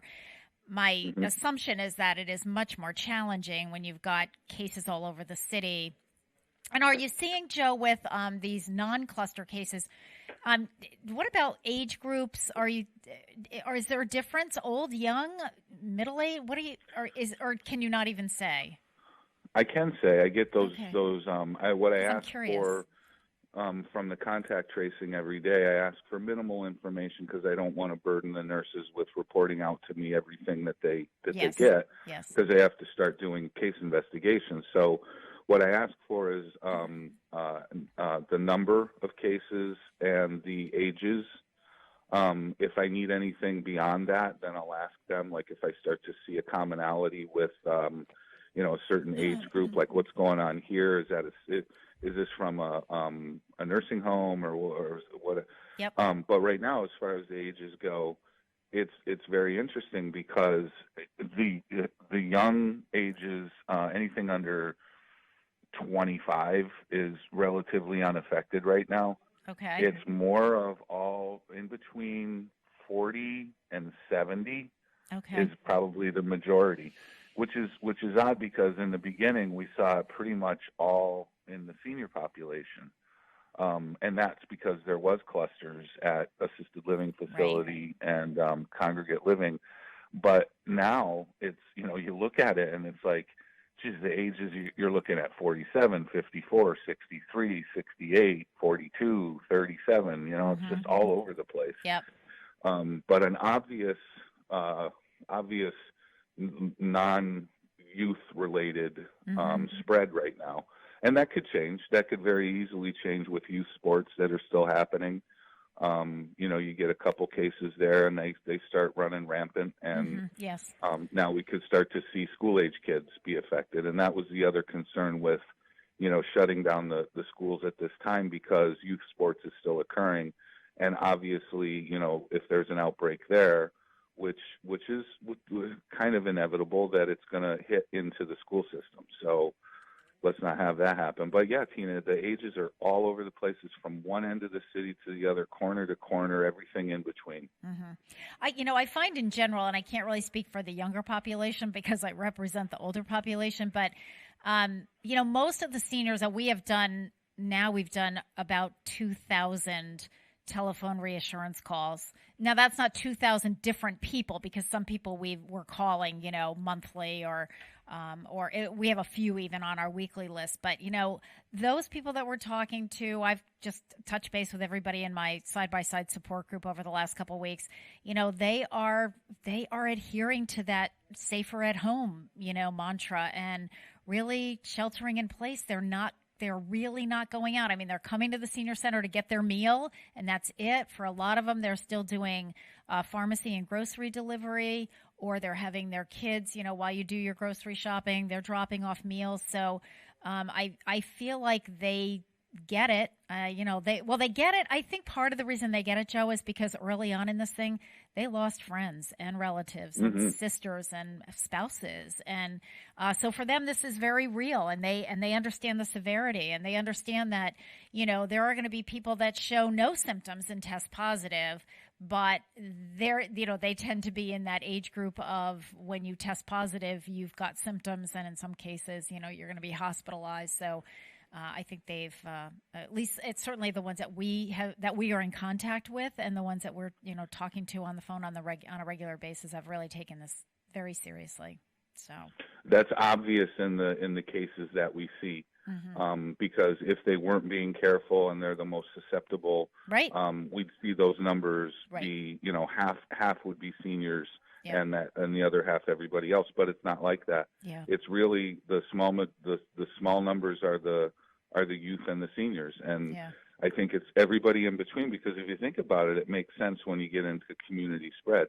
Who are the ones that are most out in the society doing, or traveling, even still traveling, So it does make sense when you see those numbers in the middle-aged adults that maybe aren't being as careful as the seniors and are out there more in the society than the kids are. So yes, absolutely. And of course, and to a certain extent they're working. So, some of them it's job related. And so, and again, but all of those precautions that you're taking, at home and when you go to the grocery store and you're doing your business or whatever, you should be doing on your job as well. And hopefully you have, supervisors and managers that are promoting that and enforcing that. So, All right. I think what we're going to do, Joe, is let's take a little break because when we come back, I do want to talk about the vaccine. We've been getting a lot of questions. We just had a woman who called yesterday. So when are they going to be giving the vaccine at the senior center? I said, not in the near future, but let's talk about that, and let's talk about what what some of the preliminary planning is that you have going. So we're going to listen to one final holiday piece by Elvis Presley, and this is probably everybody's wish, but if every day was like Christmas, that's what we're going to hear. We'll be back.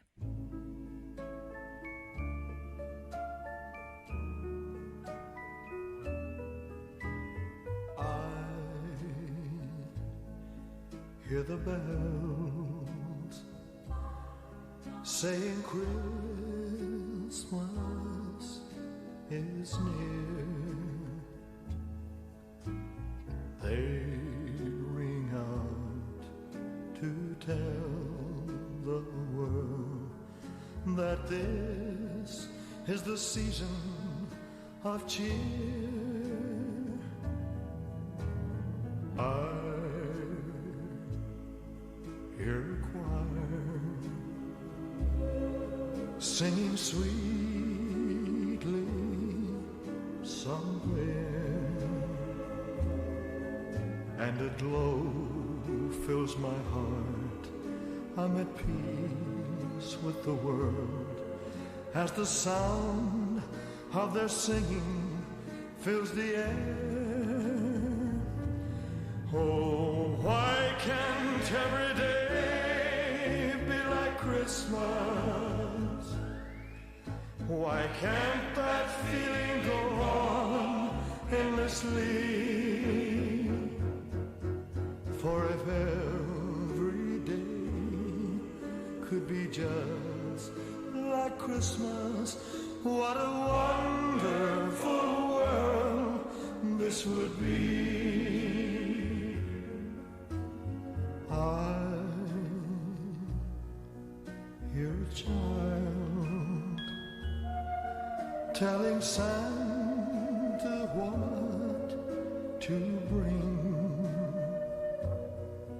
and the smile upon his tiny face is worth more to me than anything. Oh, why can't every day be like Christmas? Why can't that feeling go on endlessly? For if every day could be just like Christmas, what a wonderful world this would be.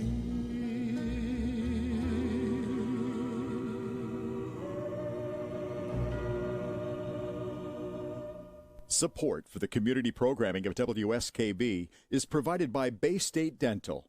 Comprehensive dentistry at 14 convenient locations in Springfield, Chicopee, Longmeadow, West Springfield, Belchertown, East Longmeadow, Ludlow, Northampton, Greenfield, and Wilbraham, as well as 29 Broad Street in Westfield.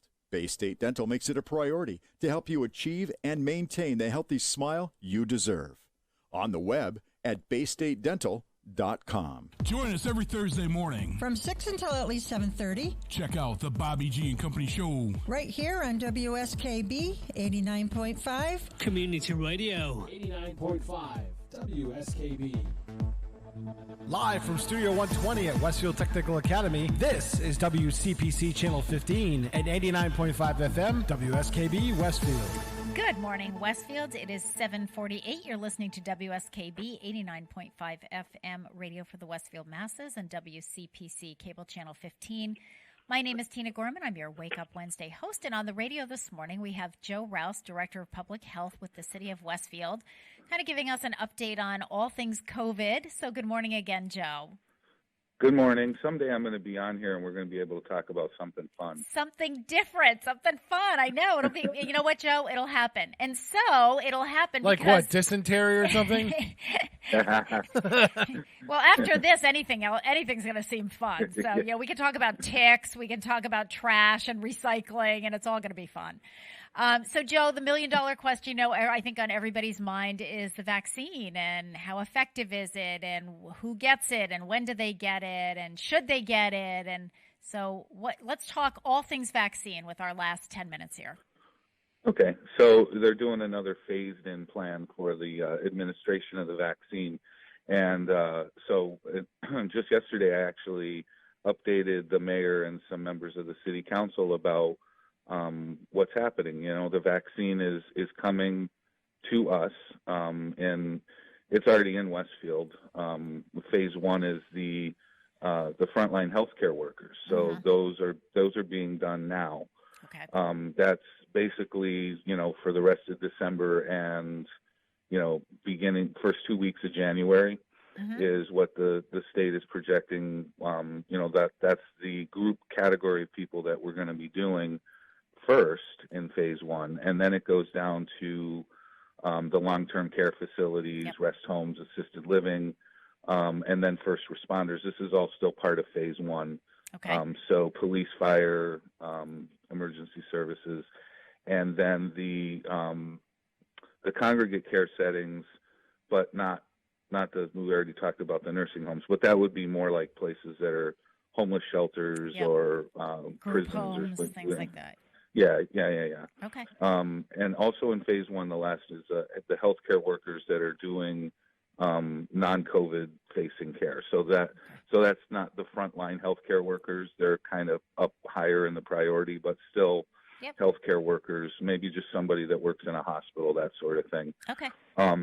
Yeah, so that's good. And so the rollout of the vaccine is interesting because we are getting asked to do these, questionnaires and stuff where they're asking, how many doses do you want for and they'll list a group of people, like for first responders. That was the one yesterday. Calculate how many people in police and fire, how many doses do you want for them? Do you want to entertain the option of also doing their household members? And so this is an evolving thing where there's no script for this. They've not had to do it to this scale before. I think the state and CDC both are on the right track with the phases of who gets it in order of priority. Yep. But it's a scramble to try and get it out to the places that are actually going to be administrating it. So I think that the boards of health are going to play a huge role in it, and they kind of didn't mention that in the beginning, but everybody who works in a health department knows darn well it's going to trickle down to you, and you'll get the supply, and you'll be ready to go, but with minimal assistance from higher up. But you know what? One of the things I said yesterday to the mayor is I said, because he was asking, well, how about refrigeration? And you guys set to get this stuff in and even give it out to the public? And I said, yeah, absolutely. I mean, this we've been preparing for this for years. Yes. I mean, so my last thing to him, because I kind of felt like they were unsure whether or not we were up to the task. And I said, you know what?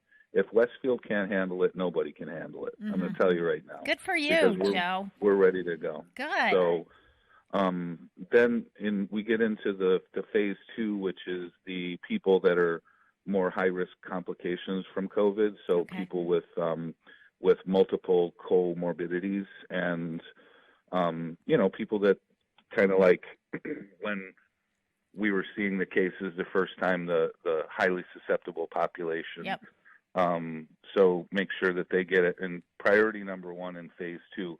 Now that in the time scale right now that's probably going to be more like earliest end of January, maybe beginning of February and into March for that phase 2 group, which also includes people like that work in grocery stores and public works, public health. Anybody 65 and older is another one. So that's where you're going to get the seniors in phase 2. Yep. And again, anybody that has the any comorbidity, complications, existing conditions, pre-existing conditions that would put you at risk. Yep. So that's the number, and that all makes sense. And the schools will be in that part as well at some point in the phase 2. So that kind of hits like all of the specialty sort of things that we want to make sure. And then phase 3, which we're looking at, right now they're talking about maybe not getting to that until April. I would hope that if we have our act together enough and the availability is there of the vaccine, that we're going to just kind of roll ahead of everything. And, if it does get administered out through the city, it's a monumental task, but we can do it. And, I'd be wanting to get the general public done in March. If it spills over into April, so be it. But so all of that's looking as with the way the plan is right now. And again, that's all based on the availability of the vaccine. They don't have enough doses right now to supply everybody with everything, right? But they'll keep going. And that's another reason why the phases are kind of so spread out in timeline, is you have to allow for the regeneration of the vaccine. And Joe, what about now? One of the vaccines you have to do 2 doses, and how's that going to happen? And how far apart do those doses have to be given? Well, it depends on which one. We have the 2 different ones out right now, but that's going to be a difficult thing to keep control. You're really leaving it up to the people to track their own. Yeah. And maybe some people will get it through. Maybe like CVS or Walgreens or something where they will be able to track it and notify you when you're up for your second dose, right? Kind of the way they notify you when your prescription is ready. Yes. So I'm hoping that system will be in place for the general public. But, I heard there was this range of 21 to 30 days you have to get the second vaccine. You know what? I had heard something and I couldn't remember. I knew it was, it's not like tomorrow, like, hey, come back tomorrow and get your second dose. I knew there were weeks involved, but I didn't know how many.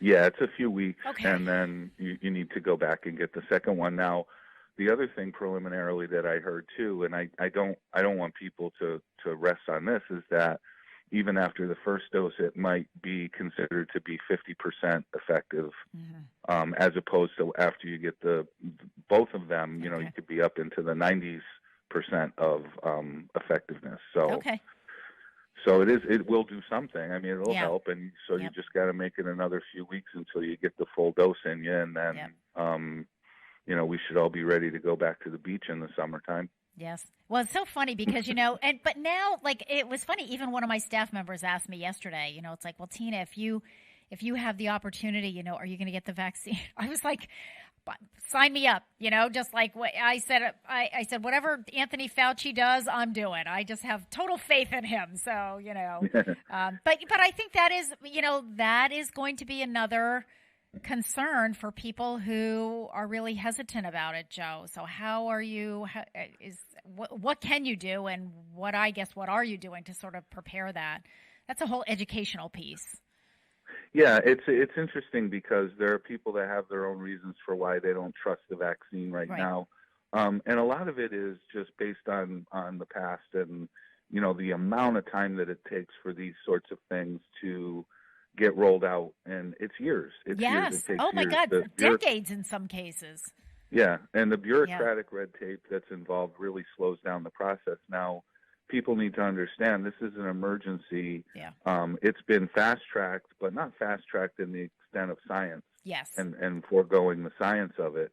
Fast-tracked more of the not getting caught up at the FDA in a pile of red tape. And I think the other thing too, Joe, is, the development of vaccines is very expensive, and there has been a ton of money poured into this. So that was another thing that allowed them to do it at, warp speed. I mean, because they had the money, and as you said, they didn't have to jump through 67,000, red tape hoops and all this other stuff. So.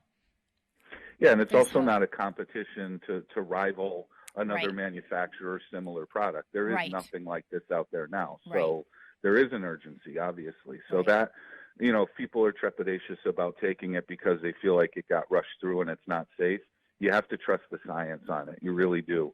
And, this would not be out there if the FDA didn't think that the benefit was greater than the risk of getting vaccinated.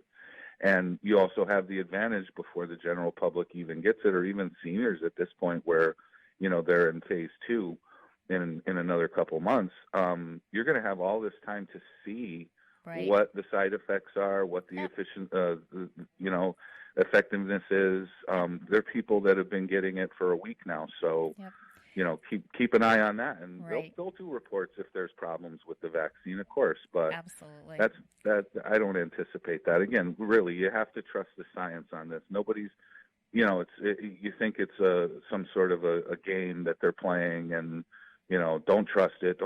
Well, that's to your own peril, I think. So. And on that hopeful note, Joe, we are going to have to sign off. Harry Rock is on next. He's got his guests lined up: Senator Humison, State Senator John Vilas, and State Representative-elect Kelly Pease.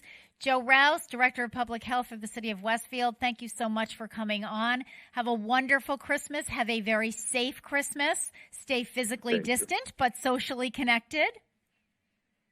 And stay healthy, my friends. There you go. We'll see you next week. Thanks.